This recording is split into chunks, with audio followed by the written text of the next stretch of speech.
জীবন আসলেই অদ্ভুত সুন্দর একটা গল্প।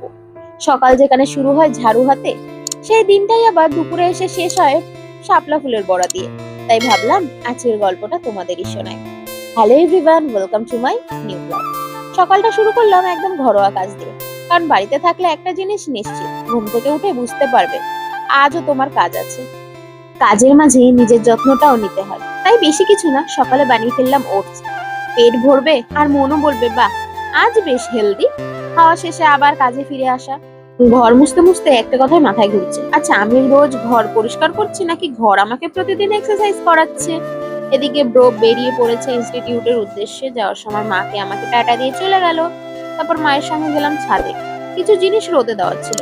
কিন্তু আজকে রোদ দেখে মনে হলো সূর্যদেব যেন ব্যক্তিগতভাবে আমাকে রোস্ট করতে নেমেছে। তবে এইসব ব্যস্ততার মাঝে প্রকৃতি যেন নিজের মতো করে একটু থামিয়ে দেয়। আকাশের ওই মেঘগুলো দেখে মনে হলো সব ব্যস্ততার মাঝেও একটুখানি থেমে আকাশের দিকে তাকানো দরকার। কিছু সৌন্দর্য শুধু দেখার জন্যই আসে, ধরে রাখার জন্য নয়। এদিকে ঘরে এসে মাকে হেল্প করছিলাম, মিক্সিতে একটু চালের গুঁড়ো করছিলাম। তখনই বাবার মনে পড়ে এটা দে ওটা দে, কি আর বলবো, সেটাই বাবা এদিকে কাজ করছে, আমিও বাবাকে দেশলাই দিয়ে আসলাম। আর আজকে চালের গুঁড়ি করার কারণ কি জানো? আজকে খাবো হচ্ছে শাপলা ফুলের বড়া। সত্যি বলতে আমিও কখনো খাইনি, আমিও ফার্স্ট টাইম। তোমরা কেউ কখনো খেয়েছো তো কমেন্টে অবশ্যই জানিও। তো দেখো শাপলা ফুল, পেঁয়াজ, লঙ্কা, লবণ, হলুদ দিয়ে বেশ ভালো করে মিক্স করছে। আমার মা আবার হাত দিয়ে মিক্স করতে পারে না, ওনার আবার চামচ লাগবে। কি আর বলবো, ভিআইপি মানুষ তো চামচ ছাড়া মিক্সই করতে পারে না। তো এদিকে ভালো করে বেশ সুন্দর করে মিক্স করে নিল। তবে যতই চামচ দিয়ে মিক্স করো না কেন, তেলের ওপর তো সেই হাততেই দিতে হবে, হাতের বিকল্প তো কিছুই নেই।